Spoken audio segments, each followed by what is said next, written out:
Hold up, why do they doubt the kid? I'm about to prove them all wrong again.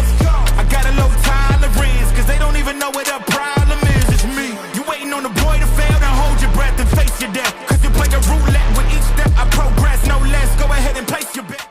Welcome back, y'all. This is a Double M Sports Podcast. I'm your host, Jesus Dinero, here with my co-host, Puma El Gato. What do we got going on tonight, my man? Sebastian Fundora defending the WBC light middleweight title against Kieth one-time Thurman. Let's talk about it.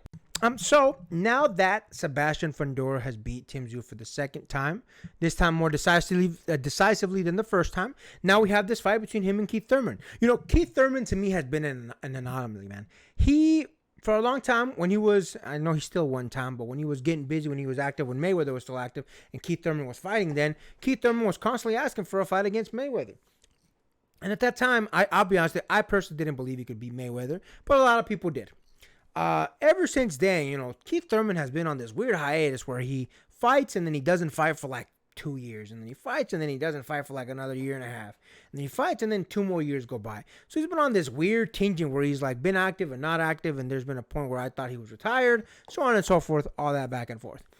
As of recently, again, he just recently fought in March of this year, 2025, and before that, I believe my bro here said it had been 2 years when he fought Mario Barrios.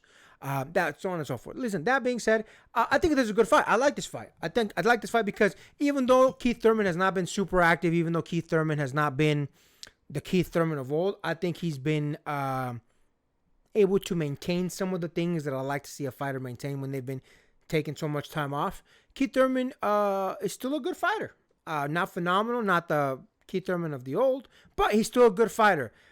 I don't think he could beat Fundora. The reason I don't think he can beat Fundora is because, listen, Fundora's been active. Fundora's been getting after it. Fundora's been fighting year after year, not sometimes twice a year. You know, it's not one of those things where he's taking this, insane amount of time off. Now, don't get me wrong. This year, Kieth Thurman will have been fighting 2 different times, March and now in October. So good for Kieth Thurman. But listen, man, Gabriel Fundora is a weird guy, man. The insane tall that he's got going on for his division and as thin as he is, I think it makes it difficult for a lot of different fighters to be able to get up close to this man. And I think Kieth Thurman is going to have a hard time with that. Now, what works in the favor of Kieth Thurman is, even though Gabriel Fundora is very tall and lanky, he never uses it to his advantage, which is insane to me. This man tries to fight in the pocket, even though he's insanely taller than everybody else, and he's got that longer reach than everybody else normally. So I don't know why he doesn't use it to his advantage. He doesn't. But I mean, it's, I guess, working for him. I mean, he became champion and then defended his title. So I can't fault Fundora too much for it. I just think it's weird that he never uses it. He should use that more to his advantage, given you can't replicate being that much taller than someone in that particular division. It's just such a weird thing for a fighter to have his particular build. So he needs to start using that to his advantage more. But listen, again, me saying that is even weird because, again, he's been winning. How can I fault the man if he's been winning? I just think, again, depending on who you fight, you need to make sure that you switch up your styles a little bit. So Gabriel Fundora needs to work on that. Now, that being said, Gabriel Fundora gets active. He gets busy. He gets after it. You know, he throws a lot of punches, puts in a lot of work, as was demonstrated in both the fights against Tim Tszyu. And because of that, I do think that he stands a chance of not just winning it, but winning it decisively. I think Kieth Thurman looked okay against Mario Barrios. I'll fully admit I didn't watch the fight with him and Brock Jarvis. But even the fight, listen, he looked okay against Mario Barrios. Did he beat Mario Barrios? Sure, he did definitely beat him. But I don't think very highly of Mario Barrios, as you guys have seen from other videos. So I think because of how good Gabriel Fundora has been looking, I'm going to favor him, man. I think Kieth Thurman's time in the sun for a long time was well-deserved. He deserved all the accolades he was getting at that time, even though, again, I personally didn't think he was ever going to be able to beat Mayweather, but some people did. All that aside, I think, unfortunately, for Kieth Thurman, and unfortunately, because of his own doing, his time in the sun has passed. I'm not saying he can't be champion. I'm not saying he can't beat people. Just the top of the division, probably not. I think Gabriel Fundora's weird style, weird build, weird way that he approaches fights, I think all those put together make for a difficult fight to have. And I think because of that, I think Gabriel Fundora is going to take it. But what do you think about that, my man? Listen, man, I can't deny the talent that a Kieth Thurman has, or at the very least is still trying to do. I understand that the Mario Barrios fight was way back then, but at the very least, I'll give him credit for at least trying to warm up a little bit. Maybe not take on too tough a competition.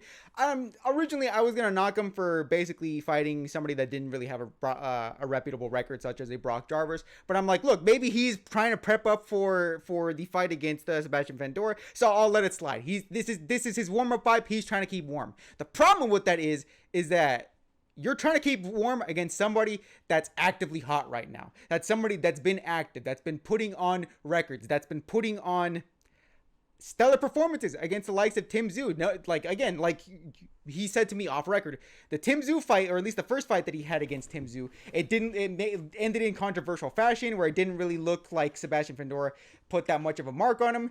Then came round 2. And boy, oh boy, did Sebastian Fundora put a mark on it this time. Now, whatever questions that anybody had about Fundora, now they were answered, and they were answered in definitive manner. And even before the Tim Tszyu fight, you look at his record, it's been nothing but UDs, TKOs, KOs. Compare that to Kieth Thurman, where it's been mostly UDs, MDs, one loss against Pacquiao, I believe. And I'm not saying this to say that Kieth Thurman doesn't have the power or the wherewithal to win a fight.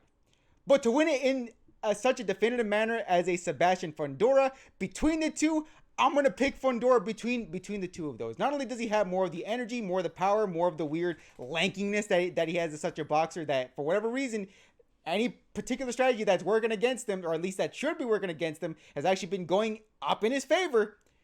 It seems like the card is more of a stacked deck in Fundora's angle than it is a Kieth Thurman angle. So I'm going to, come October 25th, I'm going to be favoring Sebastian Fundora in this matchup. Yeah, man, I couldn't have said it best. I think just because of the way that each fighter has taken their career, I think that Fundora is definitely going to lock this down. I think if Kieth Thurman would have stayed active, I think he would have achieved a lot more than he actually did. But listen, again, I'm not Kieth Thurman. He has his reasons for whatever he did. Respect to the man. But definitely, I think Gabriel Fundora's been taking his career, especially the last few years, a lot more seriously, obviously, than a Kieth Thurman. So I'm favoring Gabriel Fundora to take the W. I'm probably gonna go UD just because Kieth Thurman is still a tough customer. He's still a tough guy. He can still take punches well. He can still hang in there. Yes, as my bro here said, he did have that loss against what we would all consider an older Pacquiao. But Pacquiao's Pacquiao, man, A division champion, blah blah blah blah. So regardless of that, I do think Kieth Thurman can take punches well. I think he will make it all the way to the end. I think it's going to be a unanimous decision win for Gabriel Fundora, but it won't be an easy night for him. So we'll see what happens. It's going to be a good fight regardless. I definitely advise you guys all tune in to watch it. Interesting stuff. And with that, make sure to like, comment, hate, subscribe, DM us about the bullshit, and Until next time, get rest and stay blessed. We'll see you on the next one.